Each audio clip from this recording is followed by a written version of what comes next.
Nurse വിരൽ ചൂണ്ടിയിടത്തേക്ക് മൈഥിലി നോക്കിയതും അവരുടെ കണ്ണുകൾ ആ ഡോക്ടറിനെ കണ്ട് വിടർന്നു. അവരുടെ ചുണ്ടുകൾ മന്ത്രിച്ചു. വരുൺ. മൈഥിലിയുടെ മുഖത്തെ ഭാവപകർച്ച കണ്ട് ശിവ അയാളെ സംശയത്തോടെ നോക്കി. വരുൺ, ഇയാളെ എങ്ങനെ ഇവൾക്കറിയാം? ശിവ ആലോചനയിലാണ്ടു. ഡോക്ടർ വരുൺ ആരെയും ഗൗനിക്കാതെ ഐസിയുവിലേക്ക് കയറിപ്പോയി. മൈഥിലിയുടെ മുഖത്തെ മാറ്റം കണ്ടപ്പോൾ ശിവ അവളുടെ അടുത്തേക്ക് ചെന്നു. തനിക്ക് ആ ഡോക്ടറിന് മുൻപരിചയമുണ്ടോ? ശിവ ചോദിച്ചു. എനിക്ക് വളരെ അടുത്ത് അറിയാം വരുണിനെ. മെഡിക്കൽ കോളേജിലെ എൻ്റെ സീനിയറായിരുന്നു. ഓ അങ്ങനെ. ശിവ നിസ്സാരമായി പറഞ്ഞിട്ട് ഇടനാഴിയിലെ കസേരയിൽ ചെന്നിരുന്നു. അല്പസമയത്തിനകം ഐസിയുവിൽ നിന്ന് ഒരു നഴ്സ് ഇറങ്ങി വന്നു. ഗോവിന്ദമേനൻ്റെ ബന്ധുക്കളെ ഡോക്ടർ വിളിക്കുന്നു. അമ്മയും അപ്പച്ചിയും ഇവിടെ ഇരിക്കുക, ഞങ്ങൾ പോയി കാര്യം അന്വേഷിച്ചിട്ട് വരാം. എല്ലാവരും കൂടി ഡോക്ടറിനെ കാണാൻ എഴുന്നേറ്റപ്പോൾ മൈഥിലി തടഞ്ഞു. ഏട്ടത്തി ഇവിടെ ഇരിക്കുക, മൈഥിലി മോൾക്ക് അറിവുള്ളതല്ലേ, അവൾ പോയി കാര്യങ്ങൾ തിരക്കിയിട്ട് വരും, ശ്യാമള പറഞ്ഞു. ശിവയും മൈഥിലിയും നഴ്സിനെ അനുഗമിച്ചു. സാർ, ഇവർ ഗോവിന്ദമേനൻ്റെ ബന്ധുക്കളാണ്, നഴ്സ് വരുണിനോട് പറഞ്ഞു. മേശയിലിരുന്ന ലാബ് റിപ്പോർട്ടുകൾ പരിശോധിച്ചു കൊണ്ടിരിക്കുന്ന വരുൺ തലയുയർത്തി നോക്കി. മൈഥിലി വരുണിൻ്റെ കണ്ണുകൾ അതിശയം ഉളവാക്കി. അപ്പോൾ എന്നെ ഓർമ്മയുണ്ടല്ലേ? മൈഥിലി ചിരിച്ചു. തന്നെ മറക്കാൻ എനിക്ക് എങ്ങനെയാടാ സാധിക്കുക? വരുൺ ചിരിച്ചു. മൈഥിലിയുടെ റിലേറ്റീവ് ആണോ പേഷ്യൻ്റ്? എൻ്റെ അച്ഛനാണ്, മൈഥിലി പറഞ്ഞു. ഓ ഓക്കെ. ഇത്? വരുൺ ശിവയെ നോക്കി പറഞ്ഞു. എൻ്റെ അപ്പച്ചിയുടെ മകനാണ്, പേര് ശിവ. ഞാൻ കരുതി തൻ്റെ ഹസ്സായിരിക്കുമെന്ന്. ഞാൻ വിവാഹം കഴിച്ചിട്ടില്ല. കോഴ്സ് കഴിയാൻ ഇനിയും ഒരു 6 മാസമുണ്ട്, മൈഥിലി പറഞ്ഞു. തിടുക്കപ്പെട്ട് വിവാഹം കഴിക്കേണ്ട മൈഥിലി, അതിന് ഇനിയും സമയമുണ്ടല്ലോ, വരുൺ പേപ്പർ വെയിറ്റ് കറക്കിക്കൊണ്ട് പറഞ്ഞു. മൈഥിലി ഒന്നു മൂളി. അച്ഛനിപ്പോൾ എങ്ങനെയുണ്ട് വരുൺ? സൈലൻ്റ് അറ്റാക്ക് ആയിരുന്നു, ബട്ട് ഇപ്പോൾ കുഴപ്പമൊന്നുമില്ല. കൊണ്ടുവന്നപ്പോൾ ബ്ലഡ് പ്രഷർ കൂടുതലുണ്ടായിരുന്നു. എന്തായാലും ഒരു 48 മണിക്കൂർ ഒബ്സർവേഷനിൽ കിടക്കട്ടെ, രാവിലെ ആൻജിയോഗ്രാം ചെയ്തു നോക്കണം. ഒന്നും നിസ്സാരമായി തള്ളിക്കളയാൻ കഴിയാത്ത കാലമല്ലേ ഇത്. അച്ഛന് മുമ്പ് എപ്പോഴെങ്കിലും ഇങ്ങനെ നെഞ്ചുവേദന വന്നിട്ടുണ്ടോ? ഇല്ല, മൈഥിലി പറഞ്ഞു. 1.5 വർഷം മുമ്പ് വന്നിട്ടുണ്ട് ഡോക്ടർ. അത്രയും നേരം മൗനിയായിരുന്ന ശിവ പറഞ്ഞു. മൈഥിലി ഞെട്ടലോടെ ശിവയെ നോക്കി. മൈഥിലിക്ക് അറിയില്ല, മൈഥിലിക്ക് എന്നല്ല ആർക്കും അറിയില്ല. കോഴിക്കോട് മെഡിക്കൽ കോളേജിൽ നിന്ന് ആഴ്ചയിൽ ഒരിക്കൽ മാത്രം വരുന്ന ചീഫ് കാർഡിയോളജിസ്റ്റ് ഡോക്ടർ വർമ്മയുടെ ചികിത്സയിലാണ് അമ്മാവൻ. മാസത്തിൽ ഒരു ചെക്കപ്പ് നടത്താറുണ്ട്, ശിവ ഭാവഭേദമില്ലാതെ പറഞ്ഞു. അദ്ദേഹം കൃത്യമായി മരുന്ന് കഴിക്കുന്ന കൂട്ടത്തിലാണോ മിസ്റ്റർ ശിവ? വരുൺ ചോദിച്ചു. ഉവ്, പൊതുവെ ഈ കാര്യങ്ങളിലൊക്കെ നിഷ്ഠ പുലർത്താറുണ്ട്. എന്നാൽ കഴിഞ്ഞ കുറച്ച് ദിവസങ്ങളായി വീട്ടിൽ ഒഴിച്ചുകൂടാൻ കഴിയാത്ത തിരക്കുകളുണ്ടായിരുന്നു ഡോക്ടർ. അപ്പോൾ വല്ലതും മരുന്ന് മുടങ്ങിയെങ്കിലേ ഉള്ളൂ, ശിവ പറഞ്ഞു.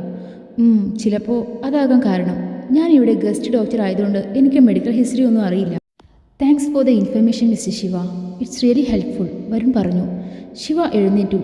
മിലി, ഞാൻ പുറത്ത് കാണും, മൈഥിലി ഒന്ന് മൂളി. അമ്മാവനെ കയറി കാണാൻ പറ്റുമോ ഡോക്ടർ? ശിവ ചോദിച്ചു. വൈ നോട്ട്, അധികം സ്ട്രെയിൻ എടുക്കാതെ നോക്കണമെന്ന് മാത്രം. കയറി കണ്ടോളൂ. ശിവ മുറിയിൽ നിന്ന് ഇറങ്ങി. മൈഥിലിയും എഴുന്നേറ്റു. താങ്ക് യു വരുൺ, കണ്ടതിൽ ഒരുപാട് സന്തോഷം. മൈഥിലി, ഞാൻ ഇപ്പോഴും സിംഗിളാണ് കേട്ടോ. എന്തേ, കൂടെ ഒരുപാട് ചുള്ളത്തി ഡോക്ടർമാർ പഠിക്കാനില്ലായിരുന്നോ? ഒന്നിനെ വളച്ചെടുക്കാമായിരുന്നല്ലോ, മൈഥിലി ചോദിച്ചു. അല്ല, ഒരു ഇഷ്ടമുണ്ടായിരുന്നു ഒരു ജൂനിയർ കൊച്ചിനോട്. അവളോട് എൻ്റെ മനസ്സിലുള്ളത് തുറന്നു പറയുകയും ചെയ്തു. അപ്പോൾ അവൾക്ക് പഠനത്തിൽ ശ്രദ്ധ കേന്ദ്രീകരിക്കുന്നതാണ് താല്പര്യമെന്ന് പറഞ്ഞൊഴിഞ്ഞു. ആ ജൂനിയർ കൊച്ചിൻ്റെ പഠനം കഴിഞ്ഞിട്ടില്ല സീനിയർ സർ. പിന്നെ ഒരേ പ്രൊഫഷനിലുള്ള ആളെ വിവാഹം കഴിക്കാൻ ഞാൻ ആഗ്രഹിക്കുന്നില്ല. ഈഗോ ക്ലാഷ് ഉണ്ടാകാനുള്ള ചാൻസ് കൂടുതലാണ്. രണ്ടു കൂട്ടരും കോംപ്രമൈസ് ചെയ്യില്ല. ഇത് എൻ്റെ വ്യക്തിപരമായ അഭിപ്രായമാണ് കേട്ടോ. വിവാഹം കഴിഞ്ഞാലും റിലാക്സ് ചെയ്ത് ഫ്രീ ആയി ജീവിക്കാൻ ഞാൻ ആഗ്രഹിക്കുന്നു. മനസ്സിൽ കുറച്ച് കണക്കുകൂട്ടലുണ്ട് വരുൺ. അതുകൊണ്ടാണ് ആദ്യമേ വരുണിന് ഞാൻ ഒരു സ്റ്റോപ്പ് സിഗ്നൽ തന്നത്. വരുണിൻ്റെ സ്വഭാവം എനിക്കിഷ്ടമാണ്. എന്നാൽ ഒരു സൗഹൃദത്തിനപ്പുറം എനിക്ക് ഈ റിലേഷൻ മുന്നോട്ട് കൊണ്ടുപോകാൻ ആഗ്രഹമില്ല. അതുമല്ല, ഇത്തരം കാര്യങ്ങൾ പറയാനുള്ള സമയമോ സന്ദർഭമോ അല്ലോ ഇത്. ഒരുപാട് നാളിന് ശേഷം വരുണിനെ കാണാൻ സാധിച്ചതിൽ സന്തോഷം. എന്നോട് പിണക്കമൊന്നും തോന്നരുത് കേട്ടോ. Hey no, I always respect your attitude and boldness, keep going. Maithili ഒരു പുഞ്ചിരി സമ്മാനിച്ചിട്ട് മുറിയിൽ നിന്നും ഇറങ്ങിപ്പോയി. കസേരയിൽ കണ്ണുകൾ അടച്ച് ചാരിയിരുന്ന ശിവയുടെ അടുത്തേക്ക് മൈഥിലി പോയി. ശിവേട്ടാ. ശിവ കണ്ണു തുറന്നു. അമ്മയും അമ്മായും കൂടെ അമ്മാവനെ കാണാനായി പോയി. ശിവയുടെ സംസാരത്തിൽ പതിവിൽ ഗൗരവം നിറഞ്ഞിരുന്നു. അച്ഛന് സുഖമില്ലാത്ത വിവരം എന്തേ എന്നിൽ നിന്ന് മറച്ചു വെച്ചു ശിവേട്ട? മൈഥിലി ചോദിച്ചു. അമ്മാവൻ്റെ നിർബന്ധമായിരുന്നു ബിലി, ആരെയും ഒന്നും അറിയിക്കാൻ പാടില്ലെന്ന് എന്നോട് പറഞ്ഞു. അമ്മാവന് സുഖമില്ലാതെ വന്നപ്പോഴാണ് മേഘയും ഞാനും തമ്മിലുള്ള വിവാഹം പോലും അമ്മാവനെ മനസ്സിൽ വന്നത്. നിന്നെ ഒരു ഡോക്ടറെ കൊണ്ട് വിവാഹം ചെയ്തു വിടണമെന്നാണ് അമ്മാവൻ അന്ന് എന്നോട് ആഗ്രഹം പറഞ്ഞത്. ഓവ്, അതിനുള്ള വെള്ളം അങ്ങ് മാറ്റിവെച്ചാൽ മതി. മൈഥിലി ശിവയുടെ അടുത്തേക്ക് നീങ്ങിയിരുന്നു. എനിക്ക് ഈ കേസിലെ വക്കീലിനെ മതിയെങ്കിലോ? ശിവയുടെ മൂക്കിൻ്റെ തുമ്പിൽ നുള്ളിക്കൊണ്ട് മിലി പറഞ്ഞു. ഒരു നിമിഷം ശിവ മൈഥിലിയെ നോക്കി. അവരുടെ കണ്ണുകൾ തമ്മിലിടഞ്ഞു. മനസ്സിൽ വികാരങ്ങളുടെ വേലിയേറ്റമുണ്ടായപ്പോൾ ശിവ നോട്ടം പിൻവലിച്ചു. പോ പോ പെണ്ണെ, വെറുതെ വട്ടുപിടിപ്പിക്കാതെ. നിനക്കെല്ലാം കുട്ടികളിയാണ്. ആ കുട്ടികളിക്ക് കൂട്ടുനിൽക്കാൻ എന്നെ കിട്ടില്ല. ശിവ മുഷിച്ചിലൂടെ കസേരയിൽ നിന്ന് എഴുന്നേറ്റു. മൈഥിലി ശിവയുടെ കൈത്തണ്ടൽ പിടിച്ചു. ഞാൻ തമാശ പറയുന്നതായിട്ട് ശിവേട്ടൻ ഇപ്പോഴും തോന്നുന്നത്? അങ്ങനെയാണെങ്കിൽ ഇനി എനിക്കൊന്നും പറയാനില്ല. മൈഥിലി തല താഴ്ത്തി. അങ്ങനെയെങ്കിൽ എന്തുകൊണ്ട് നീ ഇന്ന് രാവിലെ മണ്ഡപത്തിൽ വെച്ച് ഈ വിവാഹം വേണ്ടെന്ന് പറഞ്ഞു? നീ മണ്ഡപത്തിൽ നിന്നുകൊണ്ട് വാദങ്ങൾ നിരത്തിയപ്പോൾ എൻ്റെയോ നിന്റെ വീട്ടുകാരുടെയോ മാനസികാവസ്ഥ എന്താണെന്നോർത്തോ? ഇല്ല. നിനക്ക് പറയാനുള്ളത് കേട്ടപ്പോൾ അതിൽ കഴമ്പുണ്ടെന്ന് തോന്നിയത് കൊണ്ട് മാത്രമാണ് ഞാൻ ഇതുവരെ ഒന്നും നിന്നോട് പറയാതിരുന്നത്. എൻ്റെയോ വീട്ടുകാരുടെയോ അഭിമാനം സംരക്ഷിക്കാൻ വേണ്ടിയല്ല, അമ്മാവൻ്റെ ആരോഗ്യസ്ഥിതി അറിയാവുന്നത് കൊണ്ടാണ് ഞാൻ ഒന്നും പറയാതിരുന്നത്. എൻ്റെ അച്ഛൻ്റെ സ്ഥാനവും ബഹുമാനവുമാണ് ഞാൻ അമ്മാവന് കൊടുക്കുന്നത്. അമ്മാവനും തിരിച്ചങ്ങനെയാണ്. അല്ലേലും ആരെയും കുറ്റപ്പെടുത്താൻ ഞാൻ ആഗ്രഹിക്കുന്നില്ല മിലി. എല്ലാം എൻ്റെ തെറ്റാണ്. മേഘയെ സ്നേഹിച്ചതും നിന്റെ മനസ്സിലുള്ളത് അറിയാതെ പോയതും ഒക്കെ എൻ്റെ തെറ്റാണ്. ശിവയുടെ പ്രതികരണം കേട്ടപ്പോൾ മൈഥിലിയുടെ ഉള്ളുലഞ്ഞു. എല്ലാം വെട്ടിത്തീർന്ന് പറയാറുള്ള നീ എന്തുകൊണ്ട് നിന്റെ മനസ്സിലുള്ളത് എന്നോട് നേരത്തെ പറഞ്ഞില്ല? ശിവയുടെ നോട്ടത്തിന് മുന്നിൽ തല കുനിച്ചു നിന്നു. എന്തായാലും ഞാൻ ചിലത് മനസ്സിൽ തീരുമാനിച്ചിട്ടുണ്ട്. ഇനി എന്ത് ചെയ്യണമെന്ന് എനിക്കറിയാം. ആദ്യം എൻ്റെ അമ്മാവനൊന്ന് സുഖാവട്ടെ. ശിവ മൈഥിലിയെ ഒന്ന് നോക്കി നടന്നകന്നു. അമ്മാവാ. ശിവ ഗോവിന്ദനെ മെല്ലെ വിളിച്ചു. ഒന്ന് മൂളിയിട്ട് ഗോവിന്ദൻ കണ്ണു തുറന്നു. ആശുപത്രിയിൽ നിന്ന് വീട്ടിൽ വന്നിട്ട് 2 ദിവസമല്ലേ ആയുള്ളൂ. പിന്നെ എന്തിനാ എന്നോട് പോലും പറയാതെ പറമ്പിൽ പണിക്കാരോടൊപ്പം ഇറങ്ങിയത്? ശിവ മുഷിച്ചിലൂടെ ചാരുകസേരയിൽ കിടന്ന ഗോവിന്ദനോട് ചോദിച്ചു. എനിക്കൊന്നുമില്ലട ശിവ. എത്രയെന്ന് പറഞ്ഞ് ഇവിടെ ഇങ്ങനെ ചാഞ്ഞു കൂടി കിടക്കും. ഞാൻ മുറ്റത്തൊക്കെ നടന്നു എന്നേ ഉള്ളൂ. പണിക്കാർക്കൊപ്പം ഒന്നും ഇറങ്ങിയില്ല മോനെ. പിന്നെ സുഭദ്ര അവർക്ക് ചായ ഇട്ടപ്പോൾ ഞാൻ അവർക്ക് കൊണ്ടുകൊടുത്തു. അത്രയേ ഉള്ളൂ. അതാണ് അവൾ നിന്നെ വിളിച്ച് പെരുപ്പിച്ച് പറഞ്ഞത് എന്ന് എനിക്ക് നിന്റെ കൂടെ ഈ വരവോടുകൂടി മനസ്സിലായി. ഗോവിന്ദൻ മെല്ലെ ചിരിച്ചു. അതിന് അമ്മായിയല്ല, മൈഥിലിയാണ് എന്നെ വിളിച്ച് കാര്യങ്ങൾ പറഞ്ഞത്. ശിവ പറഞ്ഞതും മൈഥിലി ഗോവിന്ദന് ചായയുമായി വന്നു. ശിവ പറഞ്ഞത് നേരാണ് മോളെ. നീയാണോ അച്ഛൻ തൊടിയിലിറങ്ങി പണിക്കാരെ സഹായിച്ചു എന്ന് പറഞ്ഞത്? ഗോവിന്ദൻ മൈഥിലിയെ നോക്കി. ഉവ്വ്, ഞാൻ തന്നെയാണ് പറഞ്ഞത്. അച്ഛൻ്റെ മാനസപുത്രനോട് ഞാൻ പറഞ്ഞു എന്നത് നേര് തന്നെ. അച്ഛൻ്റെ എല്ലാ കാര്യങ്ങളും അറിയുന്ന ശിവേട്ടൻ ഇതറിഞ്ഞ ഇപ്പോൾ എന്താ കുഴപ്പം? മൈഥിലി ചായ കൊടുത്തിട്ട് അച്ഛനോട് ചോദിച്ചു. എന്തു കുഴപ്പം? എനിക്ക് നീയും ശിവയും ഒരുപോലെയല്ലേ മോളെ? മോളെ, നീ ശിവയ്ക്ക് ഒരു ചായ കൊടുക്ക്.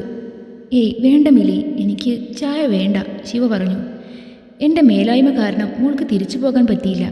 മോളിനി എന്ന് തിരിച്ചു പോകാനാണ് തീരുമാനിച്ചിരിക്കുന്നത്? ഇനി ഞായറാഴ്ചയെ പോകുന്നുള്ളൂ അച്ഛാ. മൈഥിലി ശിവയ്ക്ക് നേരെ തിരിഞ്ഞു. ചായ വേണ്ടെന്ന് ഉറപ്പാണല്ലോ അല്ലേ? വേണ്ടടോ. മൈഥിലി പോകാനായി തിരുന്നതും ശിവ അവളുടെ കയ്യിൽ പിടിച്ചു. മൈഥിലിക്ക് ഒരു പരിഭ്രമം ഉണ്ടായി. അമ്മാവ, എനിക്ക് അമ്മാവനോട് ഒരു കാര്യം പറയാനുണ്ട്. അത് മിലി കൂടി കേൾക്കുന്നത് നല്ലതാണെന്ന് തോന്നി. അതാ അവളെ പിടിച്ചു നിർത്തിയത്. അമ്മാവനെ ആശുപത്രിയിൽ വെച്ച് പരിശോധിച്ച ആ ജൂനിയർ ഡോക്ടറില്ലേ, ഡോക്ടർ വരുൺ, അയാൾ എന്നെ കഴിഞ്ഞ ദിവസം വന്ന് കണ്ടിരുന്നു. അയാൾക്ക് നമ്മുടെ മൈഥിലിയെ ഇഷ്ടമാണെന്നും വിവാഹം കഴിക്കാൻ താല്പര്യമുണ്ടെന്നും പറഞ്ഞു. നമുക്ക് താല്പര്യമുണ്ടെങ്കിൽ വിളിക്കാൻ പറഞ്ഞു. എനിക്ക് ഡോക്ടറിൻ്റെ ഫോൺ നമ്പർ കൂടി തന്നിട്ടാണ് പോയത്. കക്ഷി ഇവരുടെ സീനിയറായി മെഡിക്കൽ കോളേജിൽ പഠിച്ചതാണ്. നിനക്ക് എന്തു തോന്നുന്നു ശിവ? നല്ല പയ്യനാണോ അത്? നമുക്ക് അവിടെ വരെ പോയി ഒന്ന് ആലോചിക്കണോ? ഗോവിന്ദൻ ശിവയോട് ചോദിച്ചു. മൈഥിലിക്ക് കലി വന്നു. ദേ അച്ഛാ, നിങ്ങൾ രണ്ടാളും ഇതെന്ത് ഭാവിച്ചാണ് ഒരു കല്യാണാലോചന? വരുണിനെ ഞാനൊന്ന് കാണട്ടെ. അവൻ ഇതുവരെ കിട്ടിയ മറുപടി ഒന്നും പോരാന്ന് തോന്നുന്നു. ഒരു കാര്യം ഞാൻ രണ്ടാളോടും പറഞ്ഞേക്കാം. എനിക്ക് തൽക്കാലം ഒരു കല്യാണം വേണ്ട. എനിക്കൊരു വിവാഹം വേണമെന്നുള്ളപ്പോൾ ഞാൻ പറയാം. തൽക്കാലം വേണ്ട, അത്ര തന്നെ. മൈഥിലി ശിവക്ക് നേരെ തിരിഞ്ഞു. ദേ, ഈ ബ്രോക്കർ പണി നിർത്തുന്നതാണ് സാറിൻ്റെ തടിക്ക് നല്ലത്. ഞാൻ പറഞ്ഞോ എനിക്ക് കല്യാണം കഴിക്കാൻ തിടുക്കാണെന്ന്? ഇല്ലല്ലോ അച്ഛാ. ആദ്യമേ ഞാനൊരു കാര്യം പറയാം. എനിക്കൊരു ഡോക്ടറിനെ വിവാഹം കഴിക്കാൻ താല്പര്യമില്ല.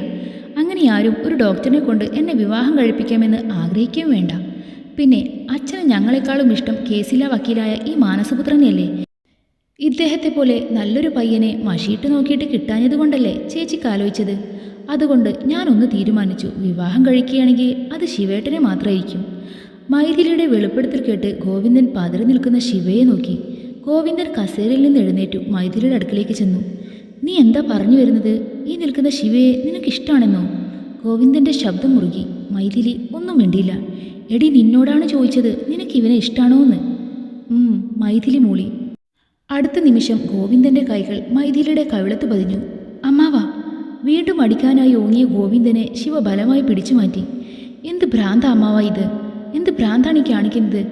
നീ മാറി നിൽക്ക് ശിവ, എന്നെ തടയരുത്. ഗോവിന്ദൻ അരിശത്തോടെ മൈഥിലിയെ നോക്കി. മൈഥിലിയുടെ കണ്ണു നിറഞ്ഞെങ്കിലും ഒരു ഭാവഭേദവും കൂടാതെ അവൾ നിൽക്കാൻ ശ്രമിച്ചു. അമ്മാവൻ എന്തിനാണ് മൈഥിലിയെ തല്ലിയത്? ഇവളെ ഞാൻ പിന്നെ എന്ത് ചെയ്യാനാ നീ പറ. ഇവൾക്ക് നിന്നോട് ഇഷ്ടമുണ്ടായിരുന്നുവെങ്കിൽ എന്തുകൊണ്ട് അന്ന് നിന്നെ വിവാഹം കഴിക്കാൻ കഴിയില്ലെന്ന് പറഞ്ഞു? അന്ന് ഇവൾ അവിടെ കാണിച്ച ന്യായപ്രകടനങ്ങളൊക്കെ നീ മറന്നുപോയ മോനെ. നീയും ഞാനും ഭൂമിയോളം താഴ്ന്നു നിന്ന സമയത്ത് ഇവൾക്ക് നമ്മളെ സഹായിക്കാമായിരുന്നു. ഇവൾ അത് ചെയ്തില്ല. പകരം നിന്നെ അവൾ കുറ്റപ്പെടുത്തുകയല്ലേ ചെയ്തത്. അന്ന് ഇവൾ പറയുന്നത് കേട്ടപ്പോൾ ന്യായമാണെന്ന് തോന്നിയത് കൊണ്ടാണ് ഞാൻ ഇവളെ നിർബന്ധിക്കാതെ ഇരുന്നത്. ഗോവിന്ദൻ നിന്ന് കിതച്ചു. അമ്മാവ, ദയവ് ചെയ്ത് ഒന്ന് സമാധാനിക്ക്. വെറുതെ അസുഖം വരുത്തി വെക്കരുത്. ഇപ്പോൾ റെസ്റ്റ് വേണ്ട സമയമാണ്, അത് മറക്കരുത്. ശിവ താക്കീത് കൊടുത്തു. ഗോവിന്ദൻ കസേരയിൽ പോയിരുന്നു. അച്ഛാ, അച്ഛൻ എന്നെ എത്ര വേണമെങ്കിലും വഴക്ക് പറഞ്ഞു, തല്ലിക്കോ, എനിക്ക് സങ്കടമില്ല.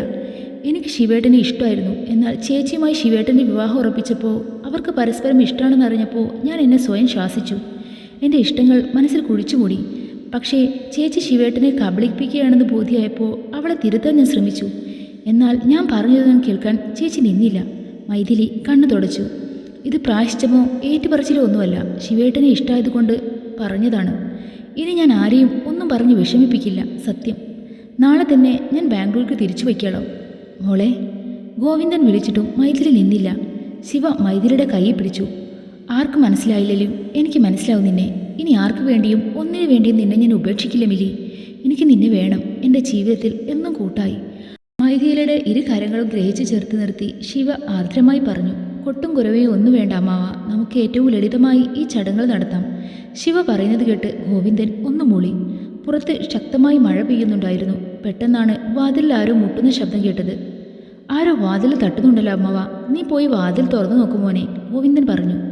ശിവ വാതിൽ തുറക്കാനായി പോയതും പിന്നാലെ മൈഥിലിയും പോയി. വാതിൽ തുറന്ന ശിവ മുന്നിൽ നിൽക്കുന്ന ആളെ കണ്ട് നടുങ്ങി തരിച്ചു നിന്നു.